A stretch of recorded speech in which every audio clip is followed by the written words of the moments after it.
This is the story of how my dad saved his life. And now, he's fighting every day to save what matters most. His family, his music, and his soul. He's not doing this for fame. He's doing it to prove who he really is. The original punk and roll outlaw, fighting to stay sober, stay strong, and stay standing. This is more than a podcast. This is a war for redemption. This is the story of my dad.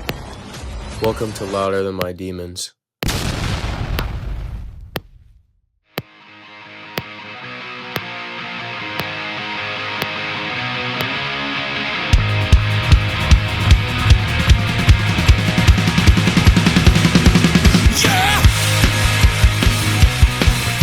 Stradlin once said, some of the best stuff can be written out of dire times. And when I read this, it reminded me, that's when I found my depth. Pain gave me a voice I never knew I had, and a voice I'll never forget that I own.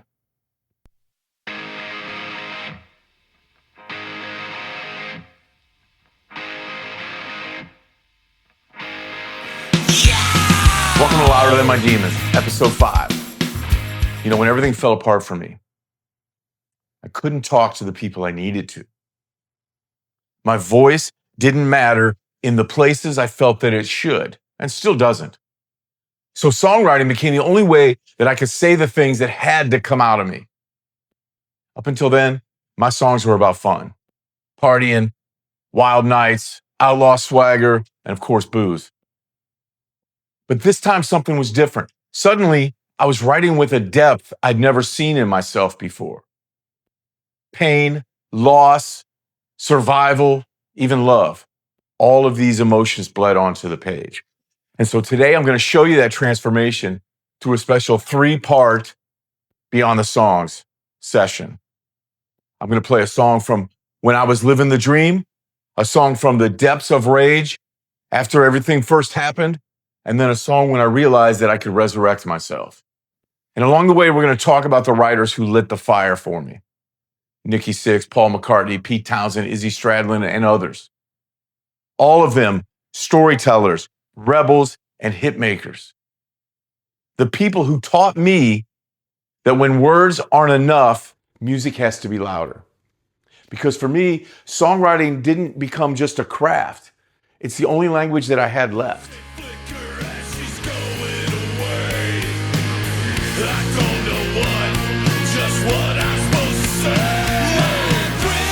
I once read where Nikki Sixx said, if you're going through heartbreak and you can write a song, it's a wonderful win-win because it takes your mind off the heartbreak and you get to vent. Now, to me, that's survival songwriting because I don't sit down to write hits. I sit down to scream on paper so I don't break. But somehow those screams come out with hooks, sometimes real catchy hooks. My emotions take flight these days. And instead of dragging you down, somehow they feel uplifting.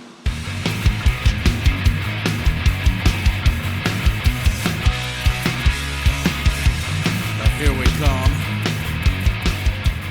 So welcome to The Reckoning. This week, we're going to start with the gratitude check-in. Like I said before, we're going to start doing each week, or I'm going to start doing each week. Even though things feel bleak today, as I'm recording this, was the day I was supposed to go to trial and finally get to say my side of the story, something that nobody except my close friends has heard. And because Noah was still in that murder trial, and if you watch the episode 4.5, the little mini episode that I did, you know that it got pushed back. And that's because he was in a murder trial, which he ended up winning. As a result of that, though, we were not ready to go to trial today. And thank God that Noah's a badass, because if he wasn't, I might have really been pissed today. I built this whole year around making it to today. And that's all that I wanted. I wanted to get up on the stand, say what I feel happened that night, let her say what she felt happened, and then let a jury decide. And that's what we're going to do, because there was discussions of pleading to something or whatever, and I basically told Noah what I would agree to, and he said, well, then we're going to court because they're not going to do that. And I said, okay, then let's go to court. Let's get her on the stand. Let's get me on the stand, and let's just see who the jury believes. With my history of what happened and my proof of what happened, and I wish I could talk about it. I probably could talk about it because I know that that person is out there talking about it to people and telling what they want you to believe, but never mentioning anything that happened before that night, and not even mentioning everything that happened that night. And I'm not going to do it, though. I promised myself that I wouldn't, and I'm not going to continue to talk about it. So the court got pushed back. We're going October 7th. It's going to be a trial unless they come in with something that just blows me away. I'm fine with stating my truth and going to jail, because then I will at least have kept my dignity intact, which has been hard this year. I will have kept my truth intact, and it doesn't matter if those 12 people believe me or not. I mean, it matters. It matters because I don't want to go to county jail, or I don't want to go to a prison, obviously. But what matters is that I don't plead to something that I didn't do. And I'm not going to. So we'll both get up. We'll both have to say what happened. And we'll see who tells the truth. And we'll see who they believe. And if they don't believe me and you guys hate me after that, I understand. But I'm doing what I believe is the right thing to do. The right thing to do for my new character, for the new Josie. And that is to stick to my guns, tell the truth, and then let everybody decide what they think. So I'm grateful that Noah's a badass, because if he wasn't, I would have been looking at a different lawyer today, for a different lawyer today, because I wanted it to be today. I wanted this to be over. I want that person out of my life.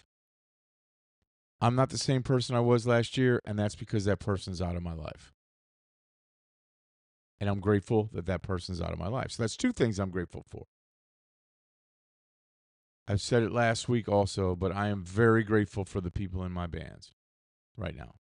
Every one of them called to check on me today. Every one of them was wondering what was going on. A couple of them are going to have to be witnesses for me. We're going to pile that up over the next 2 months. I'm coming into that prepared. I'm going to be prepared. Noah's going to be prepared. I hope they are, because I want this to come out. I want it to be done right. I want to win. But what I'm not going to do anymore is slag on the other person. I'm not going to worry about the other person. I'm moving on. I told you in the mini episode, which amazingly got some really good views. I'm turning the page. I'm ready to move to the next stage of my life, whatever that may be. And it sucks that I have to wait another 2 months to put everything behind me. But I'm going to spend these 2 months getting ready in case I do go to jail, or getting ready for the holidays. One or the other. One or the others. So I have those 3 things to be grateful for. The guys and girl in my band are fucking awesome.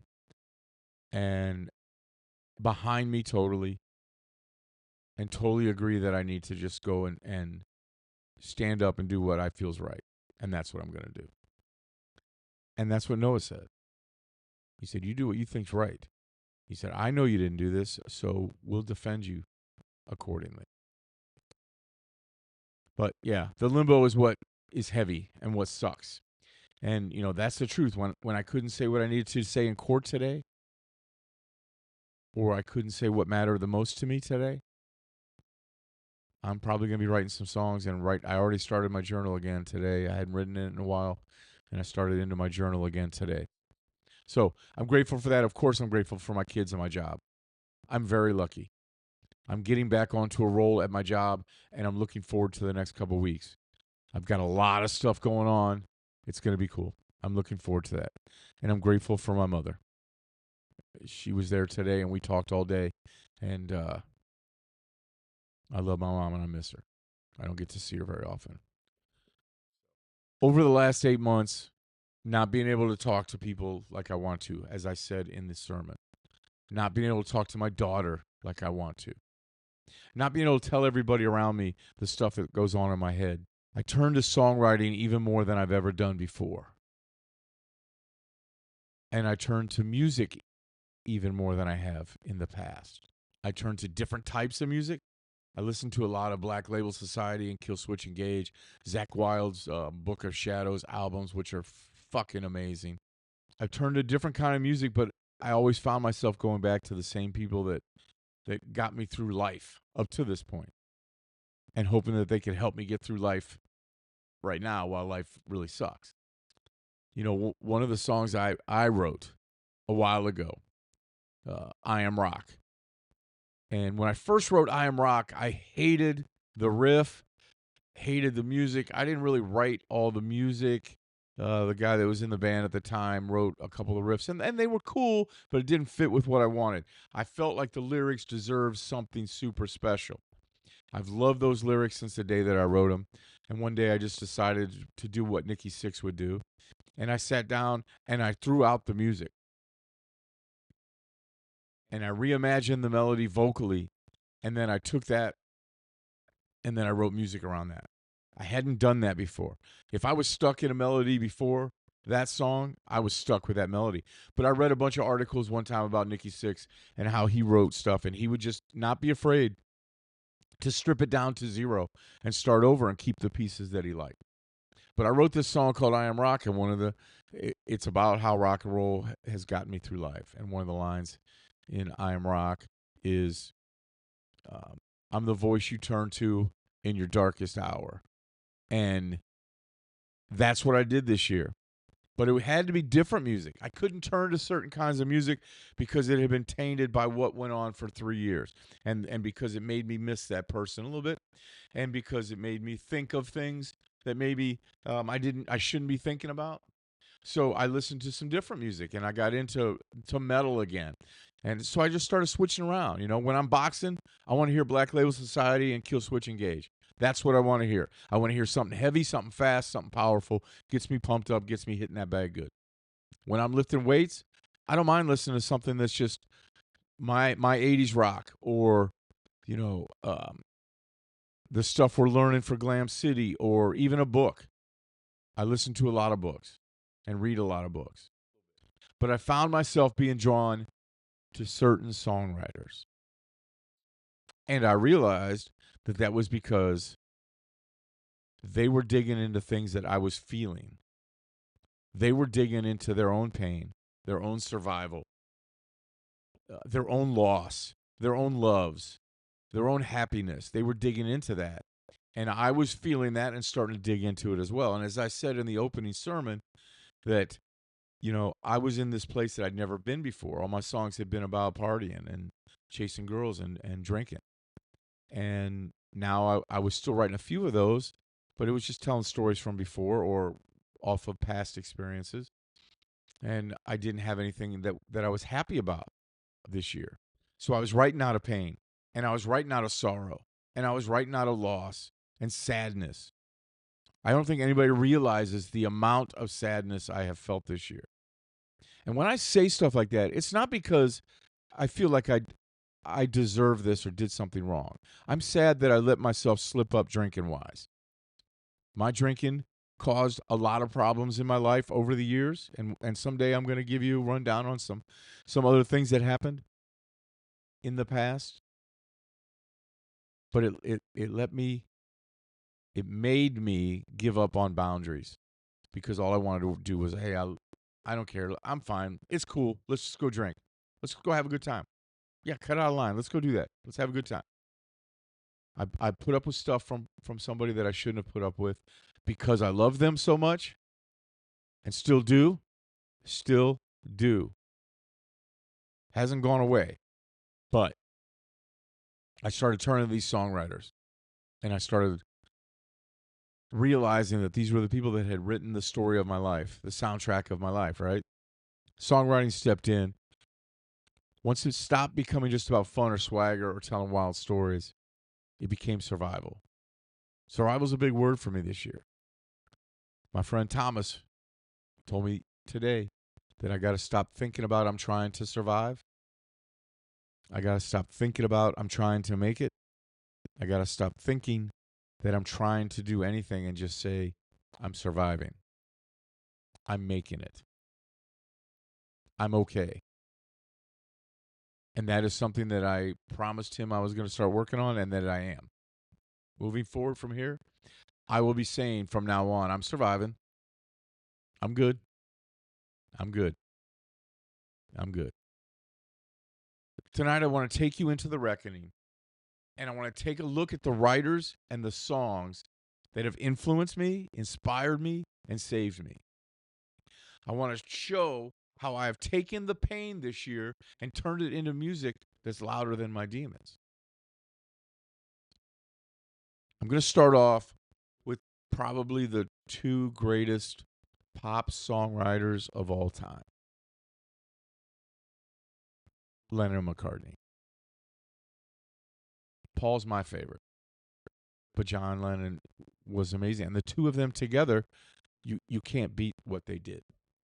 In that short of a period of time, 8 years, 10 years, what they did. I read both of their biographies. I read another book about the Beatles. I also have a book that I've read about how they wrote the different songs and then how they produced them and stuff. And I remember one of the stories was Paul McCartney talking about the song Let It Be. And he was walking around and he was singing the melody, because one of the things he would do would write a melody first and then fill the words in. But John and Paul would come up with a melody. They'd sing it back and forth to each other. They were not afraid to change it. Kind of like me and Dave Fance when we write together. Dave Fance will bring me a song that he fucking loves. And by the end of the night, he's ready to fight me because I've changed it, but I made it better. And I'll go to him with a song that I think is done. And he'll be like, no, this isn't good. I need this, this, and this. And I'll be like, nah, come on. And then by the time we're done, we got a good song. Vance and I write good together. We're no Lennon and McCartney. I'm not saying that, okay? I'm not saying that by any means, but that's the same dynamic that him and I always had. I remember one time he had written Psychoanalyze off our second album as the title track to our second album, which I think is a great pop hard rock song. And he brought it to me, and he started telling me how it goes, and he's even singing how the guitar riff goes.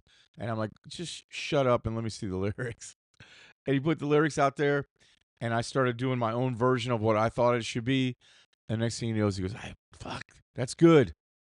And then we started working on it together. We wrote a song one time called Trainwreck, and I purposely told him, we are not going to talk about it. You write some lyrics. I'm going to write some music, and we're going to mash it together, because the song's called Trainwreck, and it was about how LA Nights was a train wreck. And I remember when he walked in with the lyrics, he goes, I don't know how this is going to work, dude. I got a good melody for this. I'm like, put the melody out of your head. Just remember the lyrics. And check this out. And I played him a song. And he's like, how'd you do that? I'm like, what do you mean? He goes, that's almost exactly what I had in my head.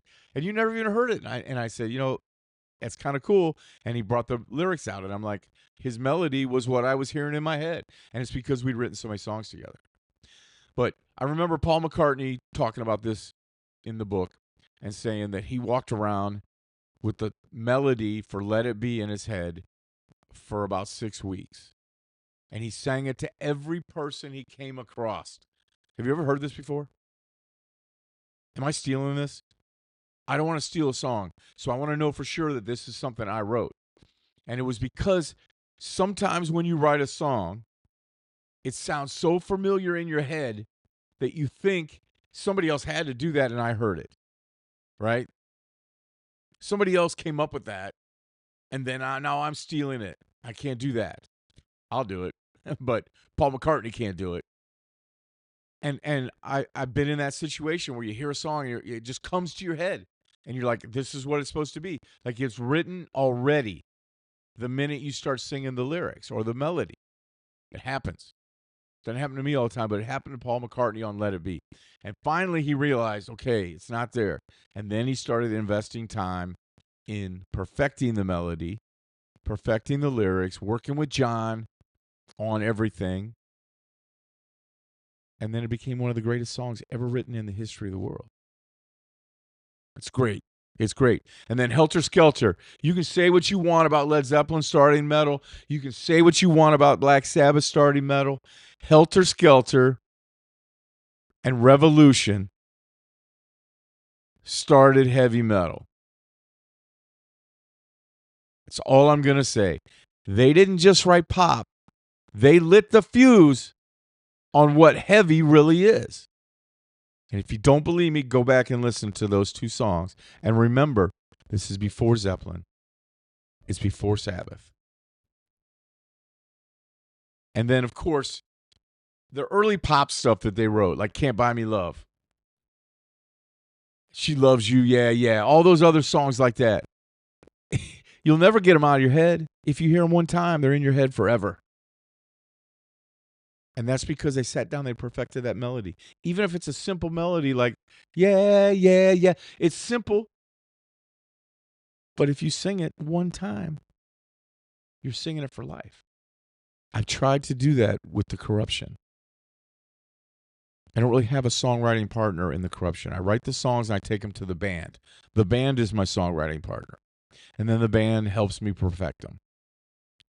And one of the things I've tried to do is fit little parts into a song that you can sing that the first time somebody hears them, they're singing it with you. Sin City Outlaw, you can't hear that first part of that chorus and not sing it the next time you hear it. Cocaine for Breakfast. I challenge you to come and watch us play a show and not walk away at the end of the night and sing Cocaine for Breakfast, especially if we played it at the end. I like those little pieces, especially in a dirty, hard rock song. All of a sudden, you got something that sounds like the Monkees singing, right? That's what I like. That's what I like. And that's what Can't Buy Me Love and all those kind of songs. That's where they're so good. Another pair of songwriters that I adore.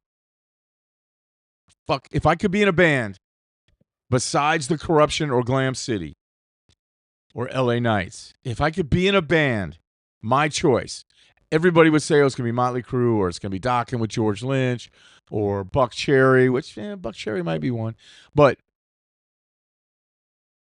the band I would join, if I could join one band, and I had to be in that band the rest of my life, and it wasn't The Corruption, would be the Black Crowes. And Chris and Rich Robinson know how to write songs. I mean, She Talks to Angels. That song is just universal truth. I swear I have met that girl. I've listened to that song so many times and felt that hook so much in this heart,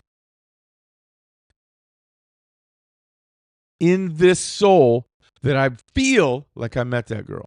Good Friday is also a personal favorite, man. Just, it's an underrated song, and sometimes those underrated songs just hit so fucking hard. Now, one of mine that I feel is ignored and nobody pays attention to from the Black Crowes, I can't remember the name of the album right now, but it has a song called Go Faster, and then it has this song, Kicking My Heart Around.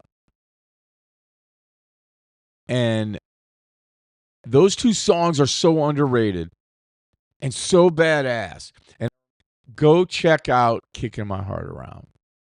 The hooks are so good on that. Should be illegal. If I could be in one band, it'd be the Black Crowes. If you guys need a guitar player, I'm not really available, but I would talk to you about it. I got a lot going on right now. Don't we all know that? Another guy that I love and I feel is so underrated as far as songwriters go.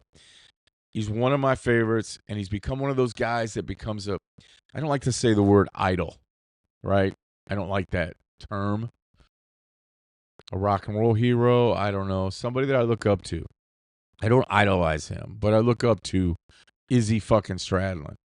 One of the coolest dudes to ever walk the planet. He walked away from the biggest band in the world at the peak and said, you know what, I don't want to do this.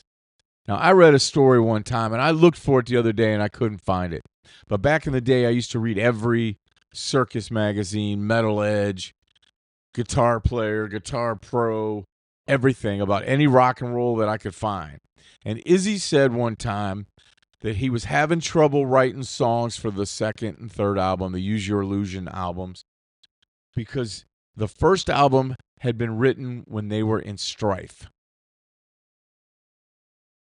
He wrote well when he was having problems because he had shit to write about. He said, what am I supposed to write about now that we're the biggest band in the world? That I spilled my heroin going across the limousine? That I dropped my crack pipe? Is that what I'm supposed to write about? So he had some issues with writing for that second one. He also didn't get the vibe of what was going on with the rest of the band. He got sober, and he got healthy through Guns N' Roses world tour, supporting Appetite for Destruction. Whereas the other guys went downhill, right? Steven Adler, what a shame for that guy. You know, Slash overdosed one night and they threw him into a dumpster. They thought he was dead, threw him in a dumpster. He woke up in a dumpster the next morning.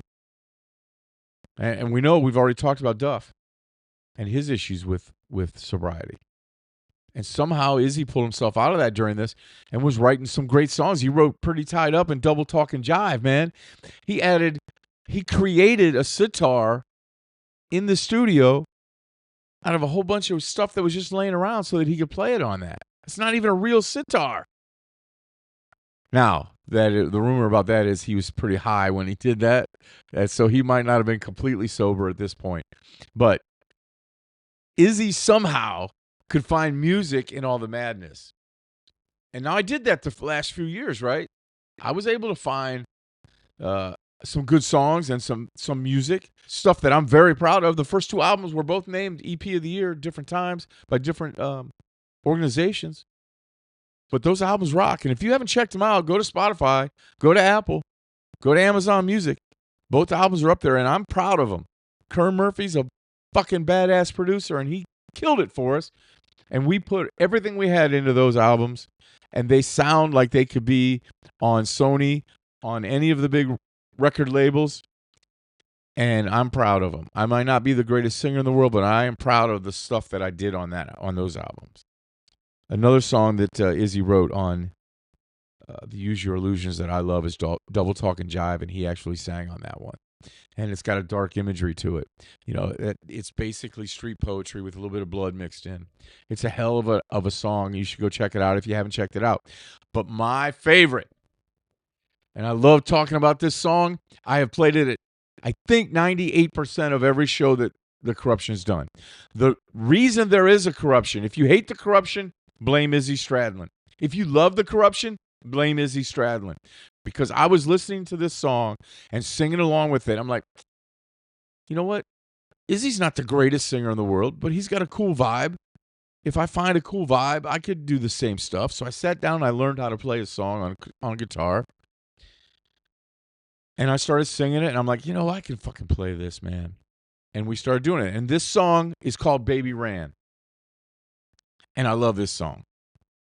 I love it. My baby ran away to Vietnam. It doesn't even make fucking sense. Unless his girlfriend really moved to Vietnam to get away from him. But, and it's got one of the greatest lines of all time in rock and roll. My baby ran away to Vietnam. She left a pork chop on the plate. It's fucking awesome. Doesn't even make sense. The first time I played it, somebody came up to me after the show, and they didn't know that it was an Izzy Stradlin song. I don't always say it's Izzy Stradlin. Sometimes I do. Sometimes I don't. she came up and said, "Did you really say there's a pork chop on the plate?" I said, "Yeah." My two favorite songwriters, in addition to Izzy and Paul, Pete Townsend is probably the most underrated songwriter of all time. And I have a feeling, I've always had this theory, that when we look back at the 60s in, say, 300 years, 200 years, even 100 years, like you look back at Mozart and Sebastian Bach and whoever else are in that same group of guys that were around in the same time period, Mozart kind of stands out, right? Now, I don't know if he was the one that stood out back then or not. But in 100 years, in 200 years, in 300 years, I think you're going to hear as many or more Pete Townsend songs still being played, still being covered, new versions of each one, just like you will the Beatles and just like you will the Stones. I'm not saying that, but Pete Townsend doesn't get the same props that everybody else does. My generation kicked off a rebellion. You want to talk about where did punk rock come from? Go listen to My Generation. He didn't just smash guitars, he smashed silence. This guy wasn't just about what he did on stage, but what he did on stage was badass. But you listen to Behind Blue Eyes, you listen to Who Are You, you listen to anything, We Won't Get Fooled Again, Wasted, any of the, or Bob O'Reilly. I mean, I always say Wasted, but it's Bob O'Reilly. You listen to those songs, Athena. You better, you bet.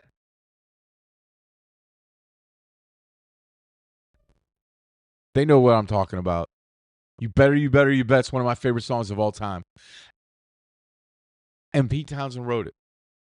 Pete Townsend is a badass. He should be knighted. And it's wrong that he's not.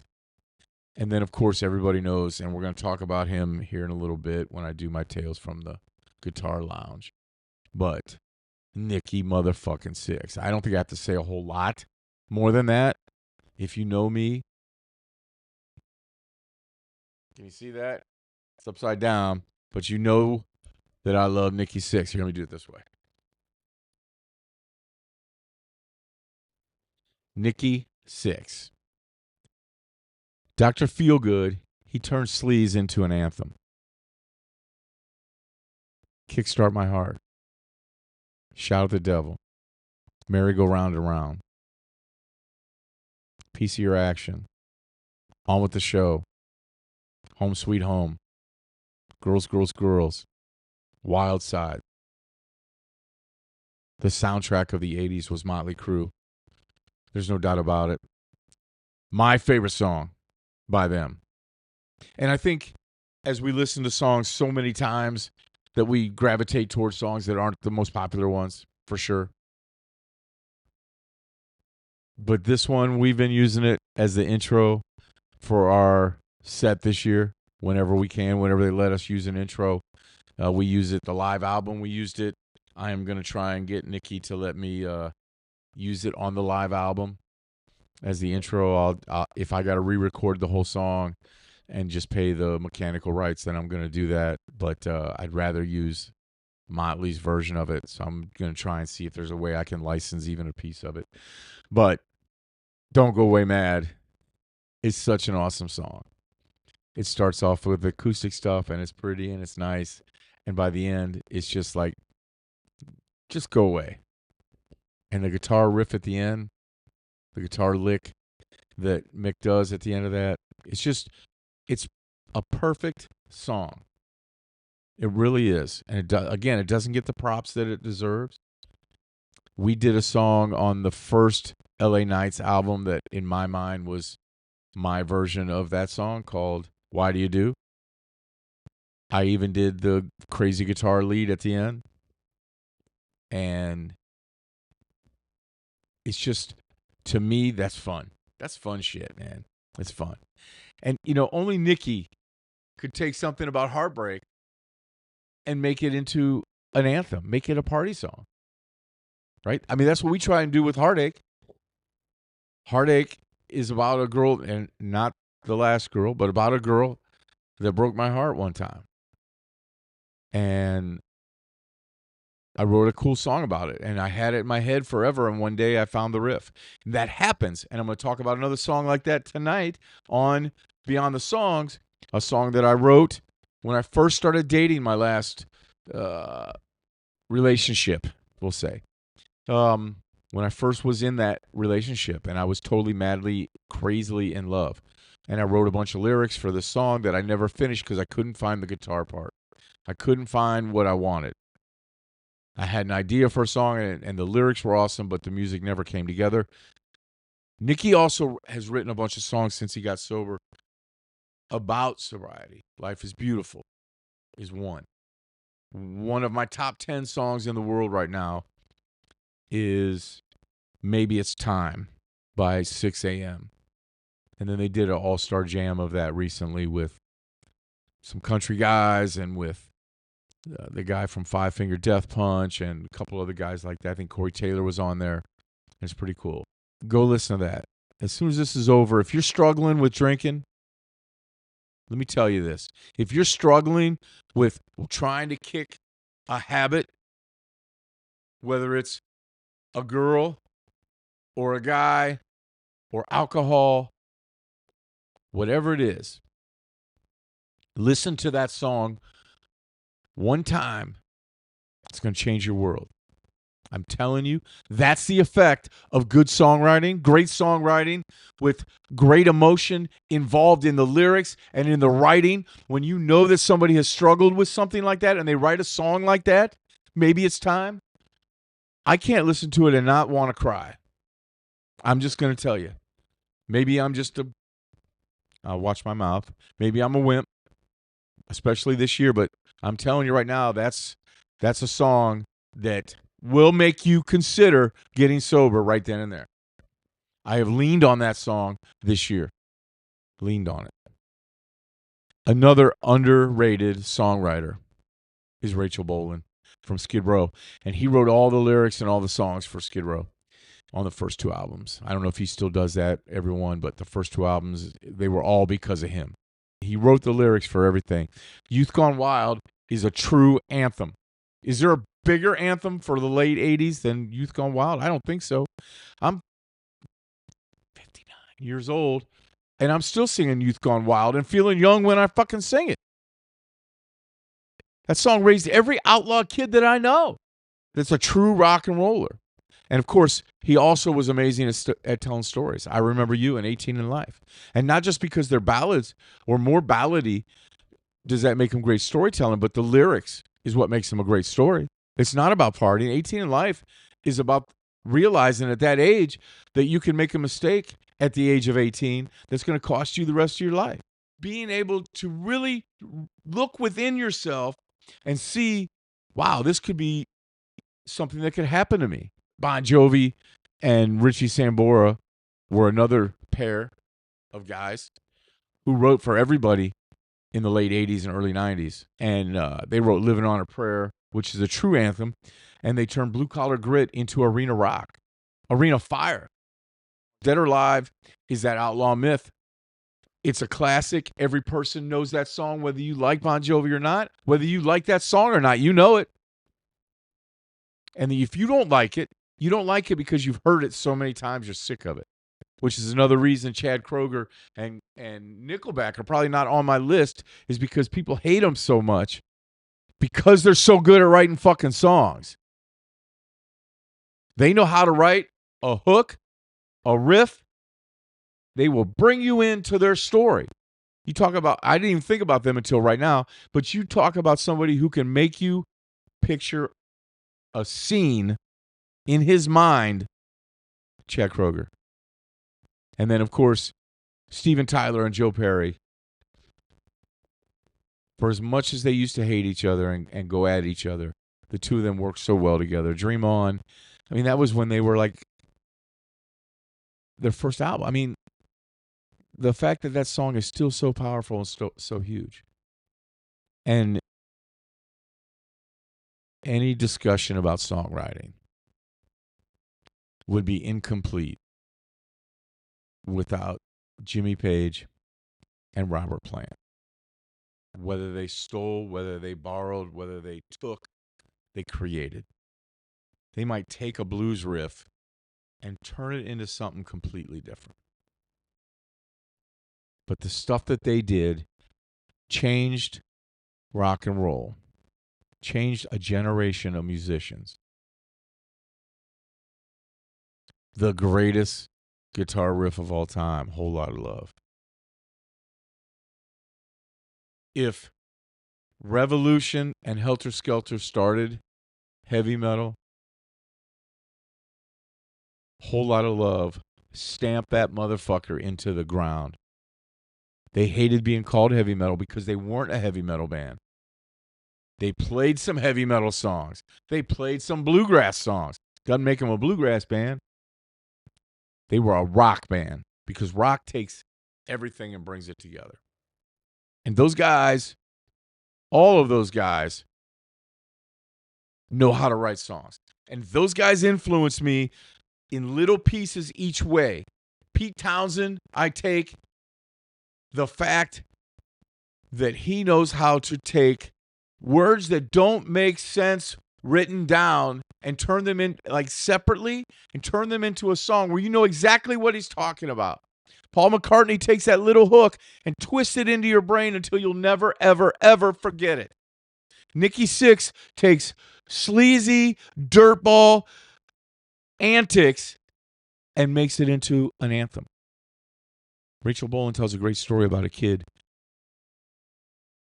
that has stuck with us forever.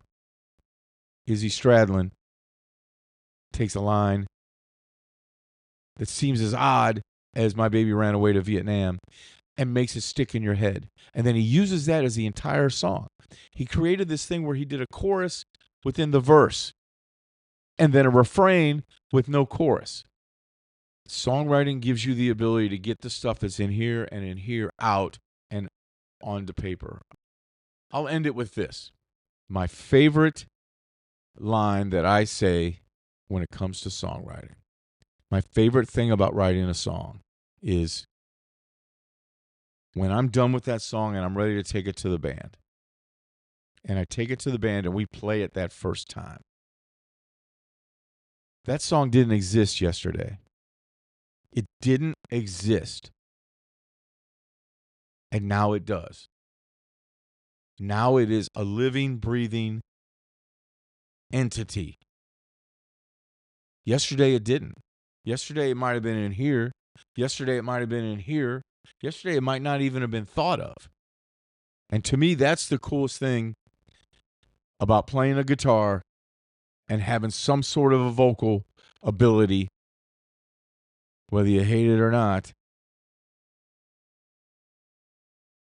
The ability to take something that didn't exist, craft it, mold it, turn it into art, and then share it with the world. And nowadays, it's easier to share it with the world because we have Apple and we have Spotify and we have Amazon and YouTube, and you can get your music out there to people. So don't be afraid if you're writing a song and you don't know if it's done or it's ready to go, to put it out there and see what people think. You might get somebody like me that talks to you about it, says, hey, here's some ideas. Thomas does that with me. Put your stuff out there. Put yourself out there. You're going to feel better if you put yourself out there. Write it on paper. Do something. Take it from here. Take it from here and put it here. Put it here. Get it out there so people can hear it. You'll feel better. These are the songwriters that inspired me.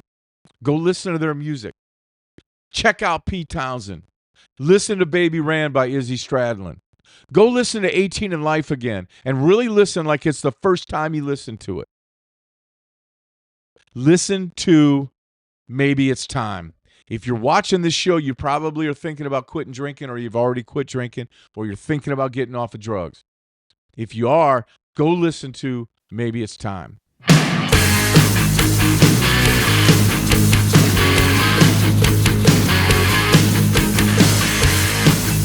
So welcome to Tales from the Guitar Lounge.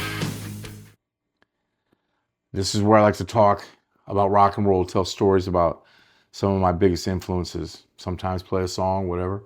Tonight, we're doing songwriting, and we've talked about some of the guys that have influenced me, and this man above everybody else, without a doubt. Nikki Sixx. Now, I've seen Nikki Sixx in 3 different worlds, 3 different bands. Of course, I saw him with Motley Crue several times. Saw him with Brides of Destruction, one of my favorite bands. I mean, come on. Nikki Sixx, Tracy Guns, and John Corabi in one band, even though John didn't make it to playing live.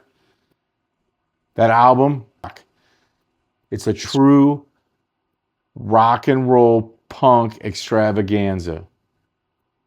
The Brides of Destruction and Josie and the Corruption definitely could have gone on tour together. London LeGrand, I met him a couple times. He's awesome.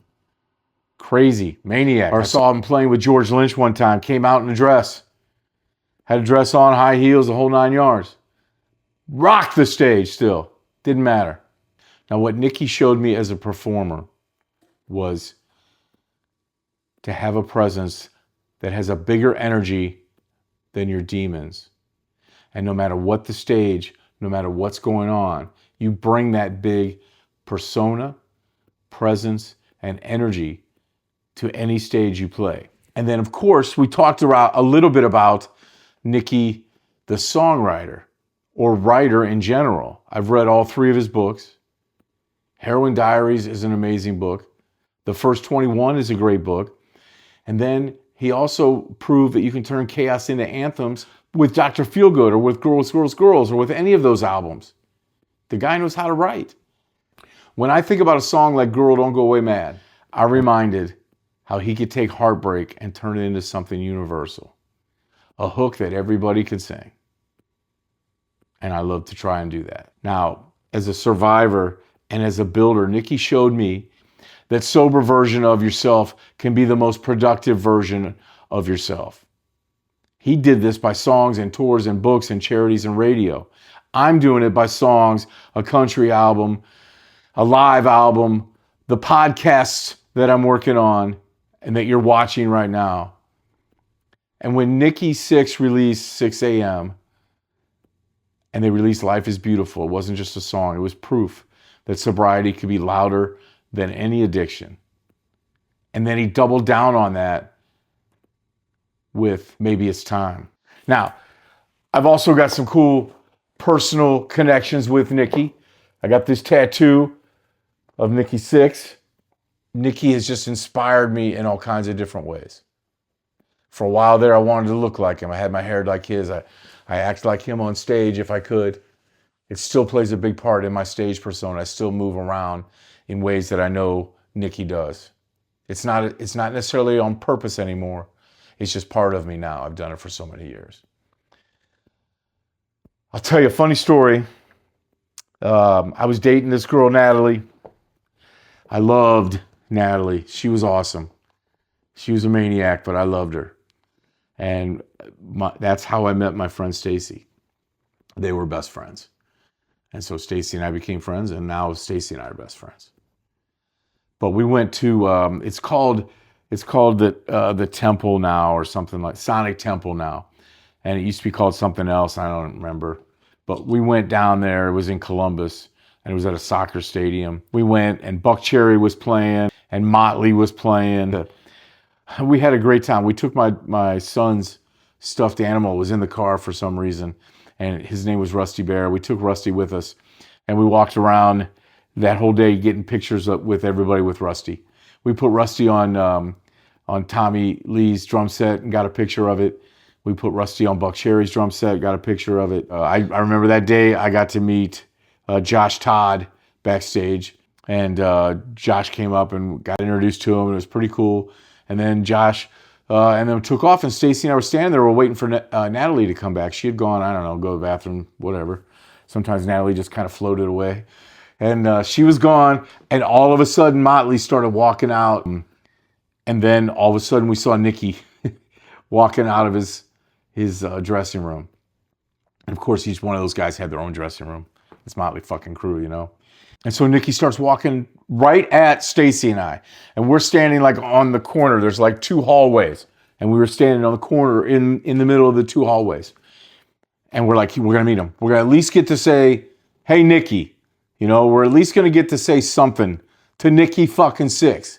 He's walking right to us. And Stacy and I are both pretty cool backstage and in situations like that. And I've met a ton of these guys, right? From the different places I played or different bars that I've ran when I was a bartender and a bar manager. So, you know, I've met a bunch of these guys. So Nikki's walking towards Stacy and I.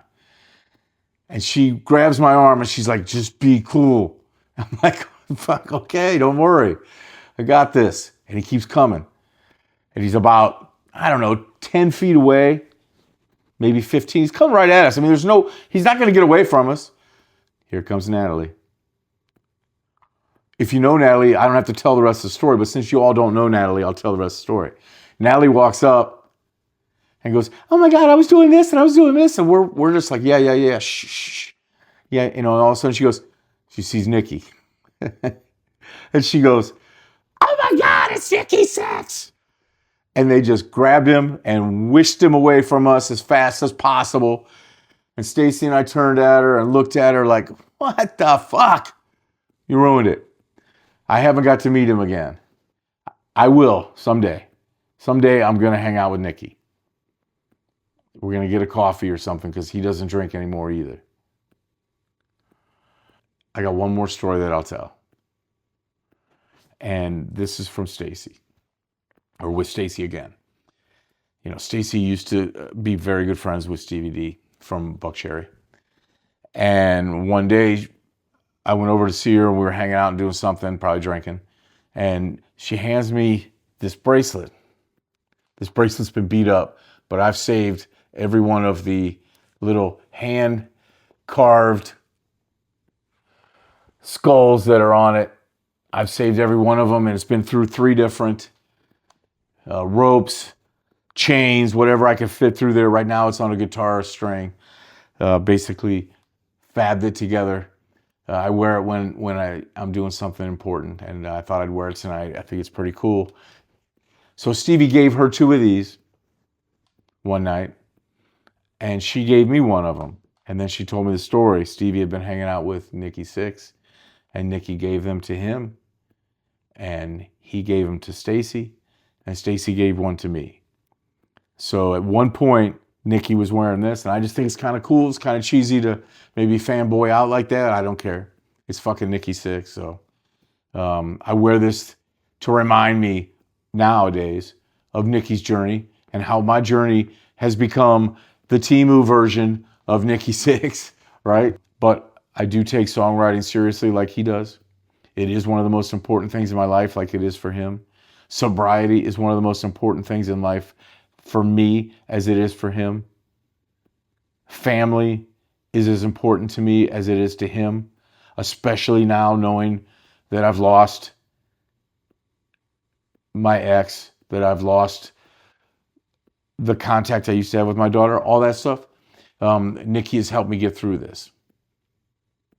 And for me, this podcast, this music that I'm going to play some of the songs for you tonight, the songs that are coming out, this life that I'm living now, a different person than I was this time last year. Without people in my life that have given me the opportunity to do this right one last time. This is my last chance. If I fuck this up, nobody's going to believe in me anymore. So I won't fuck it up. I will not fuck it up. This is my Heroin Diaries. I'm the one you look for in the darkest hour. I'm the one you call when you need the power. When she broke your heart, you came to me. When you fell apart, I set you free. Beyond the Songs. And in this session of the show, I like to bring out some songs that maybe fit with the theme of the episode. I'm not going to do it every single one. I'm not going to try and force it in there. Hopefully it fits. Today, I know that I needed to do some because the whole episode's about songwriting. So I want to walk you through what I call the trilogy. And these are 3 songs that show the different emotions I went through in the relationship I was in. The first one was written when I first fell in love with that person, and it had the dream. It was everything that I wanted, right? The second one was when everything fell apart, and I was at my lowest, and it was rage. And then there was the third one, which is after I realized that I'm lost and I'm trying to heal, and I've lost everything, but I'm not going to give up. I'm not going to give in. And so I'm going to play a little bit of these songs, tell you just a little bit about them. I'm not going to get into them too far or too in depth. I'm not going to play the whole song. I'm going to play a little piece of each one of them. And just to give you an idea of the difference now, I'm playing them on acoustic. Better Than You is a punk song. I'm going to play it so that it sounds pretty cool on acoustic, but it's definitely not going to be as punky as it will be when we play it as a Corruption live. But the first song is called That's My Baby. And I wrote this song 3 years ago when I was first falling in love with this person. And I never said anything about it because I didn't have the music. I couldn't find the music that was in my head. I still am fighting that a little bit. I've got some riff ideas now that are coming together. I'm not going to play those tonight. It doesn't really work on the acoustic the way that I'm playing them. But it's definitely a cool song. It's going to be cool. I've always loved the lyrics. I never played it. If I couldn't play it for her finished, I didn't want to play it. And now it doesn't matter. She's never going to hear it anyhow, so it doesn't really matter. So this song's called That's My Baby. This was the soundtrack to the fantasy that I was kind of living back then. But I remember one night we were at the Vortex, and it was early on. We had a show, and she had come in there, and she'd come late and was walking across the room towards me. And I just looked at her, and I just was so in love with her. And I was so happy. And, you know, when Thomas talks about writing songs, and he's clever with his lyrics, and he's subtle with his lyrics, and that's just not me. I'm a jackhammer. I'm going to hit you right in the face with exactly what I mean, what I want to say, and I'm going to say it. And so, you know, I've tried to write a little more clever and a little more subtle, and it's just not, it's not in my cards, or in the cards for me. And this song is definitely the same way. It just says, hey, she's walking across the room to me and I fucking love her. That's my baby. And I'll just play a little bit of it. I'll play a little bit of the verse. And then we'll move into the chorus, okay? All right. I like the way she walks, the way she looks at me, that little smile that says, wait and see. Sneaking up on me, hit me like a train, pull me from the edge, never be the same. Took just one look and I was under the gun. It took one night and the damage was done. Yeah, here comes my baby. I'm gonna lose control. Oh, oh. Here comes my baby, she's my rock and roll. Here comes my baby, gonna lose control. Whoa. Here comes my baby, she's my rock and roll. Yeah. Just a little poppy kind of song. It's still got a ways to go. It's got to have that riff, got to get a little bite to it. But I dig it. And it took me a while to find even the melody to sing it the way I wanted to. And unfortunately, it's a little late to lose the impact of the meaning. Several songs about people later, and then they became really cool songs. Heartache, Cocaine for Breakfast, Grip, all songs written after breakups or something like that. So maybe this will be something that works for us as we get going. The next one is a song that I wrote when I was as pissed off as I've been. And if you know me and you've been around me this year, Stacy, and the guys in the band, they're going to tell you that I haven't been mad enough. I haven't got pissed off enough. And you know why? Because I'm sad. I'm not mad. I'm sad that I don't have my my family. And so anger has not been something that it comes and goes. And there are moments where I'm yelling, fuck you. And moments where I'm yelling, what the fuck? But most of the time, what I'm saying is why? Why? Why are we in this situation? Well, I'll tell you why one day. But this song's called Better Than You. It's not meant to be a diss track. It's meant to be a declaration. It's something I didn't scream to be heard or to be pissed off. When I screamed, I was screaming to heal. And this is one of the ways that I did that. Okay?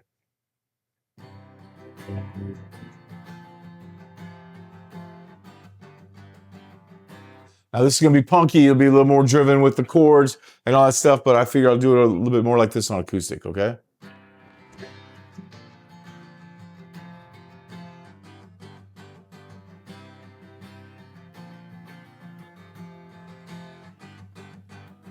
I found a girl who's better than you, one who won't try to kill me. I found a girl who's better than you, one who knows the truth from a lie. We built it, you broke it, and you tossed me away.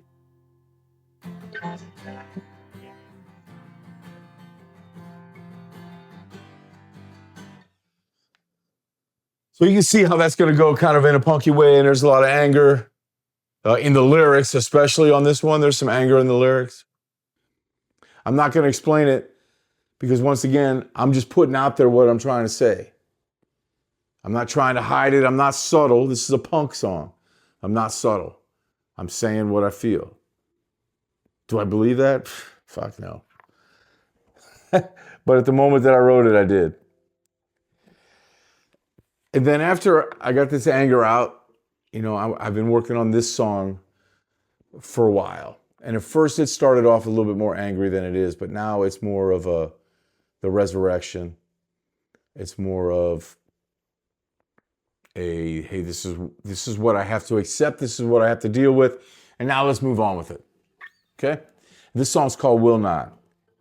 And I'm not going to do the whole thing, just the chorus.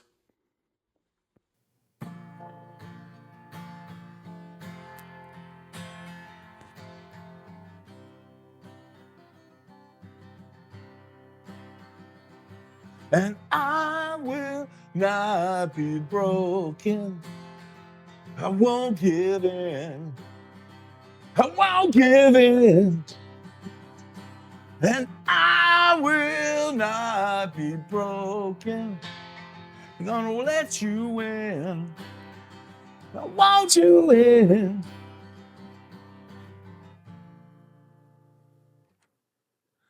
Okay, so this song's called Will Not, and I'm just gonna do the chorus for you.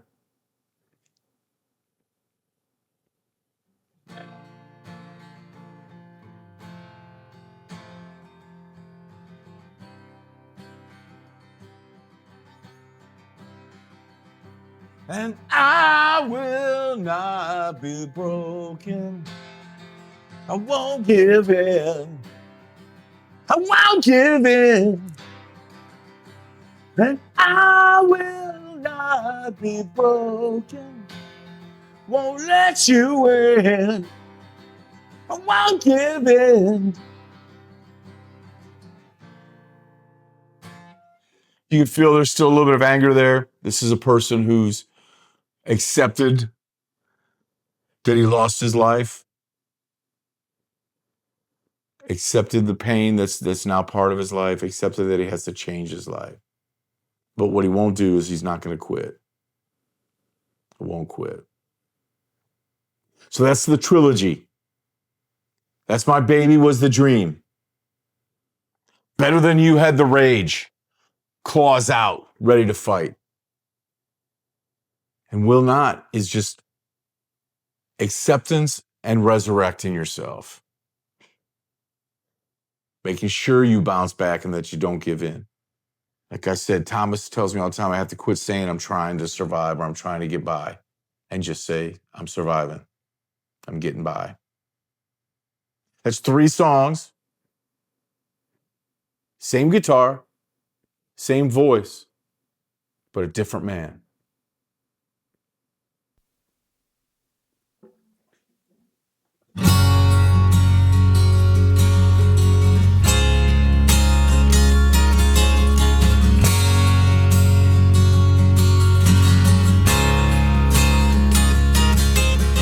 So what I've learned from this episode is this. I don't write songs to be famous. Thank God, right?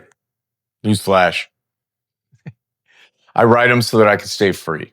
Every scar I carry shows up somewhere in a verse. Every mistake I've made, I buried that in a chorus. But it's not the scars or the mistakes that define me. It's the sound I made when I healed. I'll never be the man I was when I wrote That's My Baby. That song belonged to the dream that I thought that I was living.